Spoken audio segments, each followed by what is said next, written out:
Appreciate everybody coming out today. Thank you, especially on short notice. We'll have Chad Weiberg, Athletic Director, here shortly. The way that the news conference will go, if you have questions, we just ask that you raise your hand first. We have microphone holders. Jack is over here on the right. Charlie's over here on the left. We just ask that you raise your hand. We'll get a microphone in your hand, beforehand, and we just don't want to talk over each other. And so just kind of keep an eye out. I'll point out each person at a time. And also, too, there's not going to be kind of like the walk-off interview version. So if you have questions for Chad, this is the time. So feel free. So at that point, we'll turn it over here to Chad.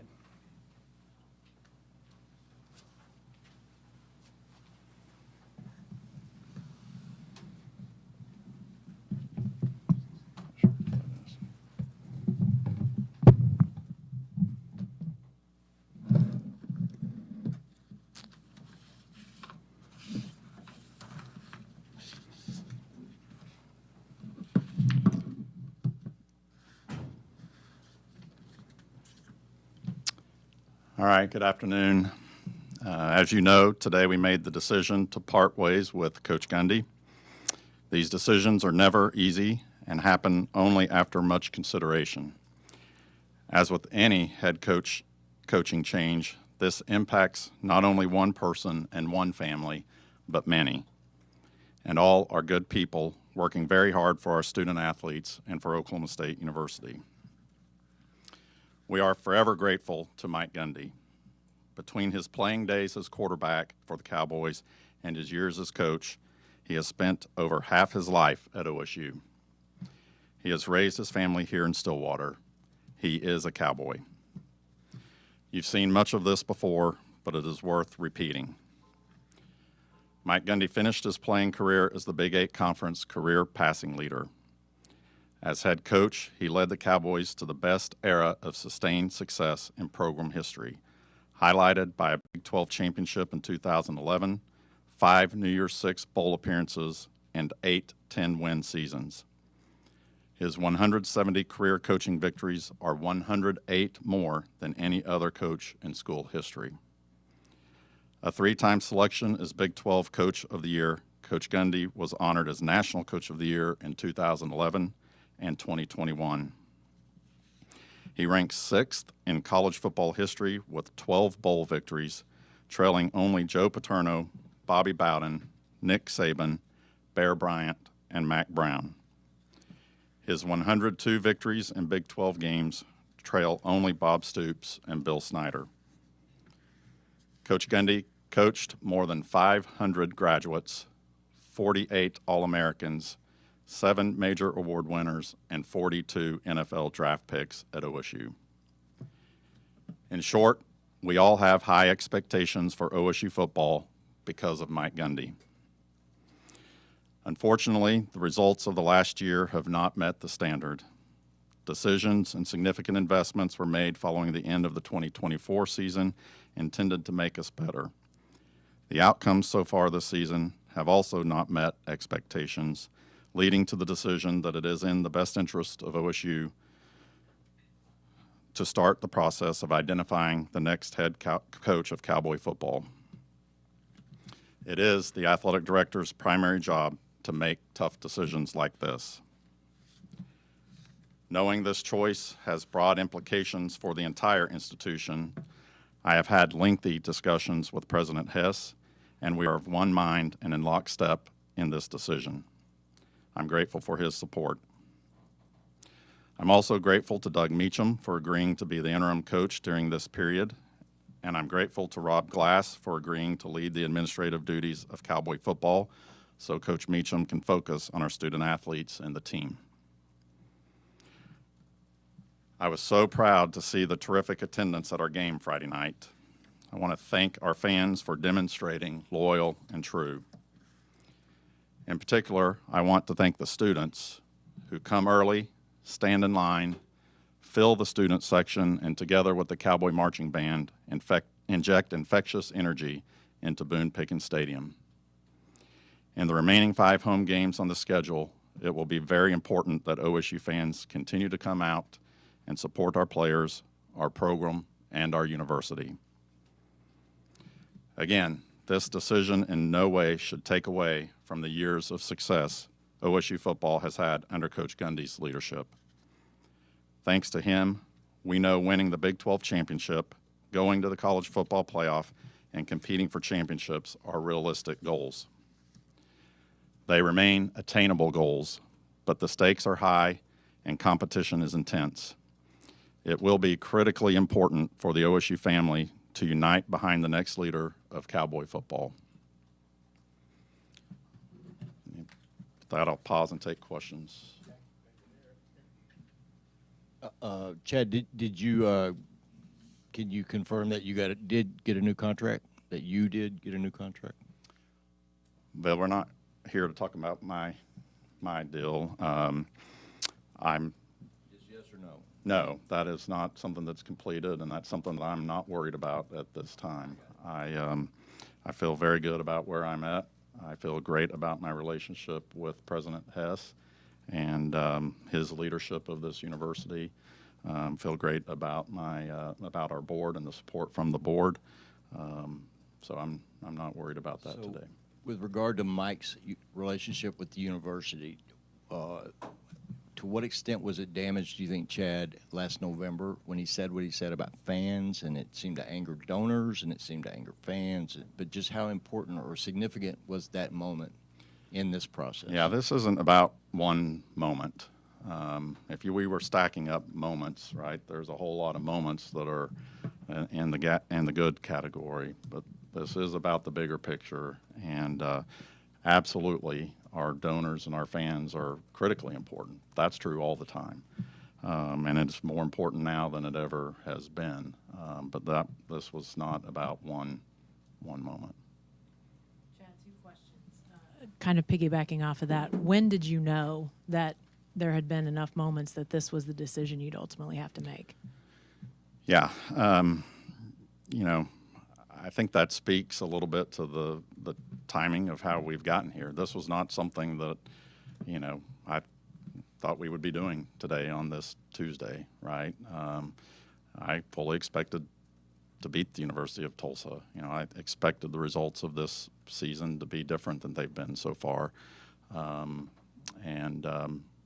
Again, that goes back to the expectation level that Coach Gundy has set for this program. We have higher expectations than that. So when it just appeared that that was not going to be met, I felt like for the good of the program, it was time to, make this decision so that we could start the process of, getting the program where we want it to be. And that's, it's hard. I think the first decision is, what is the decision? And the next decision is, what is the timing of it? And that, in a lot of ways, can be a harder decision because I've not yet seen when is a good time or perfect time to do something like this. There's no such thing. It is a hard thing to do, and there's consequences of however you do it. But I felt like in this case, we needed to do it now so that we could position the program to move forward in the future. That leads to my second question on the timing. Obviously, it's a midseason firing, and those are still relatively rare in college football. Why did you think that was important? And a Tuesday, your team's already down the road on their week. Just the timing, big picture, but also small picture this week. Yeah, again, there's no time that's good, and like I say, this was not something that last week I was thinking that we would be doing here today. And so, but there are things that we have to do once the decision is made, right? There's a lot of steps, and it was more important for me to get those things right and then to hurry up and make the decision. And so it was just about what was in the best interest of moving the program forward in the long term. I mean, I get that we've got, there's things right here in the here and now this week, today, tomorrow, but we also have to be looking at what's better for the program over the next year, 2 years, 5 years. Chad, hindsight's always 20/20. When you look back at last December, can you talk about would that have been a better time for this coaching change, and was there a lot of consideration then for a coaching change to where you're at today? And my expectation was that we would, be winning football games this season, right? So no, that was not. I don't look back on that and think we should have made that decision then. I feel very comfortable with the decision that we made to go into this football season and see where we could go. So. And also, when you informed the team, were you at the team meeting that informed the team? And if so, what was their demeanor? What was their reaction when they got the official news? I think it would be about like you would expect. I mean, it was just quiet. I mean, this is,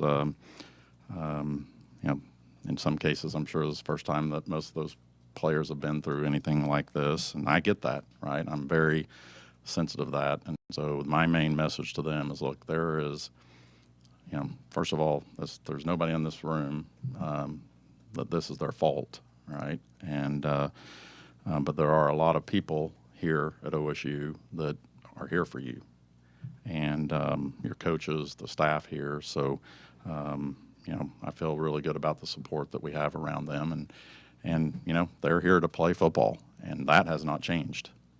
They get to go to practice this afternoon. They've got a game this weekend, and that's what we want them to do, and want them to have fun doing it. Want them to compete, and I think that's our expectation. Yeah, Chad, regardless of contract status, have you been charged with finding the next coach? I mean, is that you said it's what Yes. your number one priority Yes. now is finding the next coach? Yes. What are you looking for? What are your priorities? What when you make your list of what you're looking for, what's on that list? Yeah, that's a good question. We'll have the opportunity, I think, to get into that later. I don't really want to spend a lot of time on that. I mean, to Jenny's point, I think football, the game, has changed, and so I think that as we have discussions with potential candidates for our football coaching search, I'm going to be interested in hearing, how they see building the program, building the vision for how they establish a winning program. Look, we've proven that we can win here. Again, that goes back to the success that we have had under Coach Gundy. We've proven that we have a lot of success, a lot of support for this program. The ingredients are here, and I feel very, very confident about that. I know that I will be able to talk about that with any coaching candidates. This is a place that you can win football games at. Again, Coach Gundy has proven that. But there are things about the game that has changed, and so I want to hear, what the vision is from any of our candidates about how they would approach that. Chad, as far as Friday night, it's been 4 days since then. What played out from that point to Mike Gundy speaking yesterday, still in this job, to this morning, things changing? What transpired over those 4 days? I'm sorry. Say that again. What transpired in the 4 days since Tulsa that led us to here, and how was the news delivered to Coach Gundy? Well, I met with Coach Gundy this morning, and I'm not going to get into the details of that conversation. I feel like that's between he and I, as I would feel that way about anyone. But I can tell you that it was a good, I will say it was a good conversation. I really appreciate the way that Coach Gundy handled everything in that conversation. And again, I go back to what I said, I think, when Jenny asked, is that it was more important, I think, for me to get this right. And, I think a lot of that is because here we are dealing with a coach that's in his 21st season and has had a lot of success here. And so I just wanted to make sure that, that we were able to handle all of that the right way. And that takes time. And I, again, I'm not worried about this week or the next 2 weeks. I'm worried about next year, 2 years from now, 5 years from now. So, Given that history, was he offered the opportunity to see out the season? Was that on the table at any point? that was not discussed.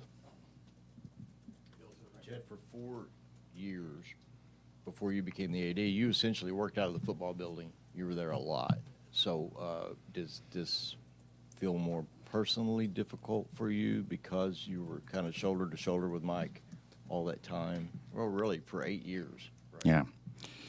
Yeah, like I said, this is never easy. You know, these are people that we work with every day, you know, and we know their families, we know their wives, we know their kids, we know, you know, so no, I mean, it's not easy. And yeah, you know, when I was 8 years ago, 7 years ago, a year ago, you know, this was not a place that I thought I would be standing on September, 23rd of 2025, whatever day it is. And so, yeah. How do you feel? I mean, you're still only a few weeks removed from massive surgery. So Yeah. how are you doing in that regard? Yeah, I'm doing good. I feel good. I feel blessed that I've told a couple people don't ask me to throw any hay bales around anytime soon. But other than that, I'm doing good. So in the last 12 to 18-ish months, obviously the atmosphere of the game has changed drastically in college football. Mike Gundy referred to a lack of NIL funds on a few occasions in that time frame, maybe using that as the reason for not being able to compete at the highest level like we've been used to for his entire tenure. Do you believe that is a valid or acceptable excuse for OSU football? The game has changed, and for sure. And I think there are a few programs out there that are highly resourced, especially in the era that we've come out of, the collective era and all of those things. As we move into the revenue sharing, I think that has the potential to change a little bit, and we don't need to get into all of that now. What I am extremely comfortable of is we are resourced at the level that we need to be resourced at. I mean, this is not an inexpensive football team that we have on the field this season. I feel really good about the investment that we've made here. I feel great about the support that we have here. I think, again, all you have to do is go back to the game on Friday and remind you that this was a Friday night football game. And coming off a 3-9 football season and coming off the game before, and we had a full house. We have 123 suites that are sold out. We've got 3,600 club seats. This place has support, and there are people who are committed to winning here. Our donors are committed to winning here and giving us the resources that we need to win here. Our administration is supportive. We have won football games here, and we can win football games here. It's not like I'm going to be talking to candidates about some kind of dream or something that's never happened here before. I'm going to be talking about, continuing the standard that has been established here, and we have the support for that. We need to continue to grow that support. I'm not saying that, and this is, I think, continued opportunity for the OSU family to come together and support this program. And so to follow up on that, obviously, I know this is a tough time with everything being so fresh, but do you anticipate to have that continued support in the post-Gundy era? Yes, absolutely, 100%. I think that is loyal and true. That's our people, so yes, I do, and I expect that.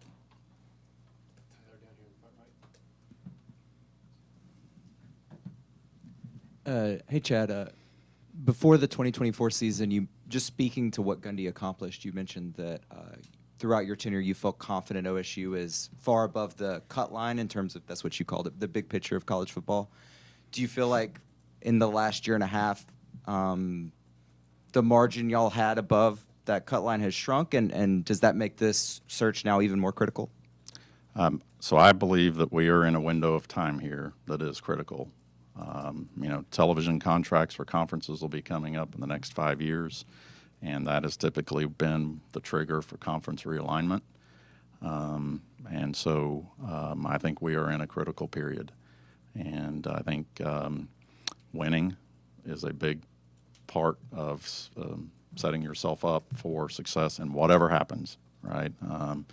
And so it is important that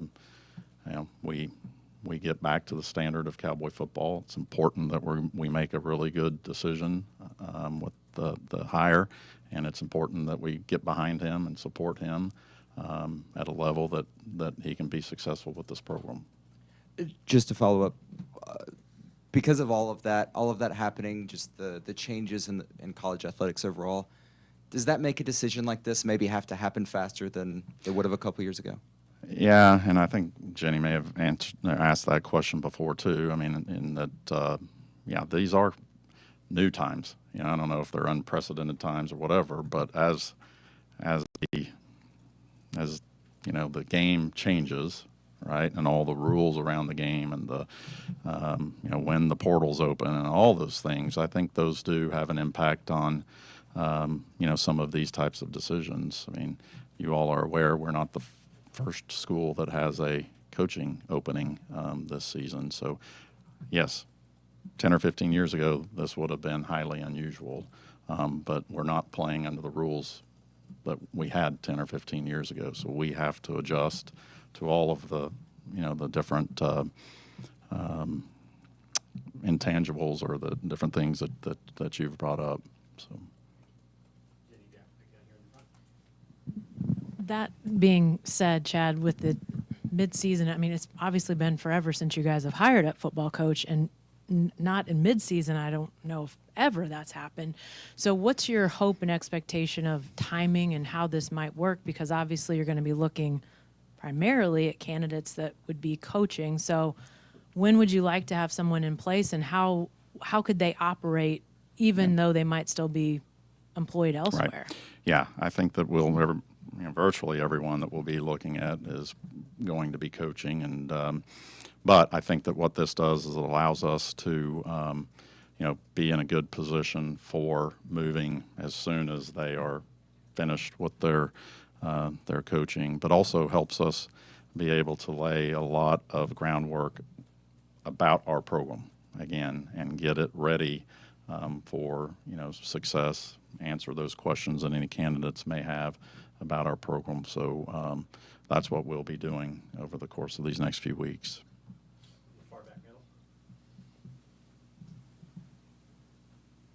Chad, one of the big concerns about the parting ways with Gundy was the $15 million buyout.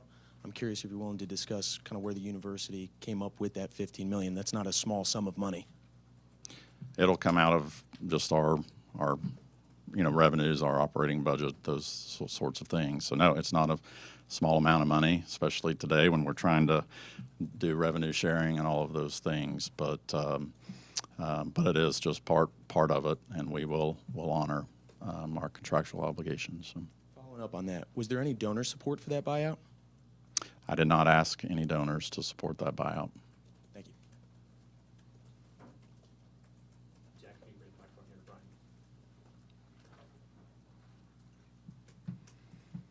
Chad, I'm curious, your message to OSU fans, many of which would agree with your decision today, many of which would not. Yep. And I understand that. And that's, you know, that's the case with almost every decision I make, right? And so that just comes with the territory. I think the message is, regardless of what you think about the decision, regardless of what you think about me, you know, that's not what it's about. This is about the program. It's about the university. And if you love OSU and you love Cowboy football, then we need you behind it. That is what makes it successful, is we have to have, you know, the family come together and align and get behind this program. And, you know, there's lots of ways to voice, you know, your disagreements with me or my decisions, and I'm always open to that, right? I'll listen to anybody that wants to give me their opinion.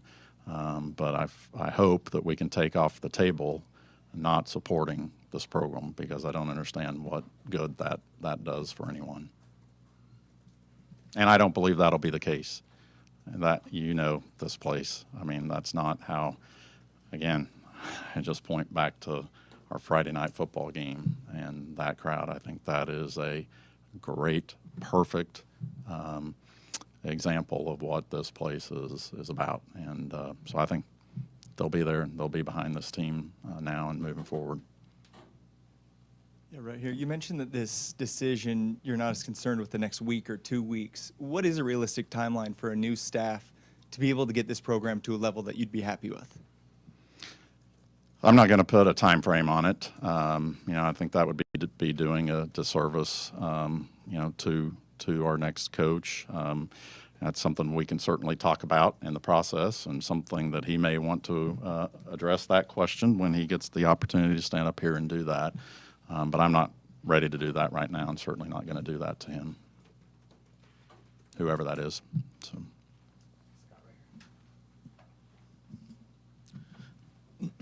Chad, kind of on the flip side of what you're talking about with the fan support, at Virginia Tech, after they fired their coach, they saw an increase in donations and funds coming in.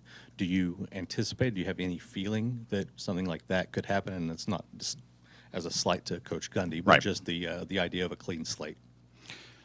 That's not the way we're going to approach it, for sure. And but we're always trying to increase our donations and increase our revenue and all of those things. And so we'll continue those efforts for sure. And again, and it is important, right? That's going to be the message. Is it doesn't. We can go out and hire a great football coach, but if he doesn't have the resources that he needs to compete at this level of college football, it's not going to matter. It's not going to work. And so I anticipate that our fans will get on board with that. Our donors will get on board with that, just like they have.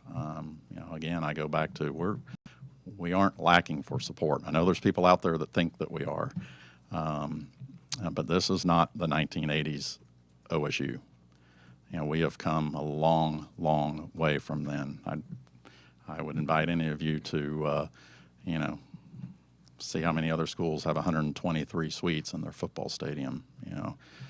Something that was unfathomable right back then. And but now, not only do we have them, but they're full. So I just say that to say I feel really good about the support that we have here. But it is the competition is intense. We're not the only school trying to win football games. We're not the only donor base that is supporting their program in order to do so. So it is just competition, and we've got to continue to step up and compete at the highest level if we want to win at the highest level. So. Chad, were there any talks with Mike about negotiating the buyout down for maybe this to end differently, whether it was maybe him staying on through the rest of the year? We did not. Nope, we did not have those discussions And at the meeting this morning. That was not what it was about. How important, if at all, are OSU ties when looking at a next head coach? That can be a factor. I think, as it is probably at any school, it's not the only factor. I mean, we've had a lot of success here, right, with our alums, and Coach Gundy obviously being one of the best examples of that. But we've also had a lot of success here with non-alums, and so we will be looking for the best person for the job regardless of that. I see no more hands. Right, Barry, down here in the front. Mike's new staff had, I believe, multi-year contracts. What's the total price tag on the contract commitment that you guys will? I'm not going to get into details of that, Barry, because I'm sure that's an open record somewhere. That's not what it's about. What I've asked that staff to do is, I get it. I get, right, that this is a disruption for them. And the most important thing to them, I'm sure, is their livelihood and their families. But, they are under contract, and they're under contract to work here right now. And so I've asked them to stay focused on that, and primarily for our team and our student athletes, and I believe that they will do that. And this obviously gives them the opportunity to be in the market for other jobs if if that's what they're looking for. And there's things in the contracts that can help mitigate our expenses if they do along those lines. But the most important thing is that we need them to bring this season on to completion, and then we can go from there. And I believe they'll do that. I'll take Bill's question, then we'll take Jenny's question, and then we'll call it good from there. Okay, so Bill, go ahead. Okay. So it's been 25 years since the school had to hire a football coach. I mean, Mike was an automatic promotion same day that Les was introduced at LSU. Mike was introduced here. So I just wonder, and you're only a few months removed from the Steve Lutz search, but because this is football, I wonder is it an entirely different kind of search for you in terms of identifying candidates and vetting candidates and all that? Is it really going to be a different kind of process for you this time? No, I don't think it'll be different, significantly different in the way I want to run the search. Probably the biggest difference is there's more time. But I think the most important thing, Bill, is that we run a high integrity search. And the importance of that is if everyone knows that it is going to be a high integrity search, then I think your candidate pool increases, because there's people out there that have jobs and they may not want everyone to know that they have an interest in this job. And so we will run a high integrity search for that reason. I got two unrelated things for you, Chad. First, Doug and Rob and their roles. What do you think that'll look like? Obviously, it sounds like Doug will be more on the football side, but how will that look, sort of in your mind? I think the best way I can put it is, kind of everything in between the lines is going to be Coach Meacham, and everything outside the lines will be, Coach Glass's responsibility. So I think that's a great combination. I mean, obviously with Coach Glass, we have somebody that's been here for as long as Coach Gundy has been, knows the program inside and out, and I have a lot of trust in him. I think he's got trust among the entire football operations, and I think what that does is it allows Coach Meacham in this time to focus on the team and not be worrying about all the myriad of other things that's part of a football coach's duties and responsibilities these days, and it's enormous, right? All the moving parts that are involved with that. And so right now, because we are in the season and things are moving, I wanted to make it to where Coach Meacham could focus on the team, game planning for upcoming Baylor and Arizona next week and those kinds of things, and not be worried about all of the other moving parts. I think Coach Glass has that covered. You referenced earlier the fact that the TV contracts will be up in a few years and the importance of being where you want to be, stable footing for a conference realignment. But I'm wondering sort of more locally the importance of football being healthy for the overall athletic department, university. You kind of alluded to that in your opening comments. But just, I mean, what that importance is as you look at it more holistically as the athletic director. Yeah.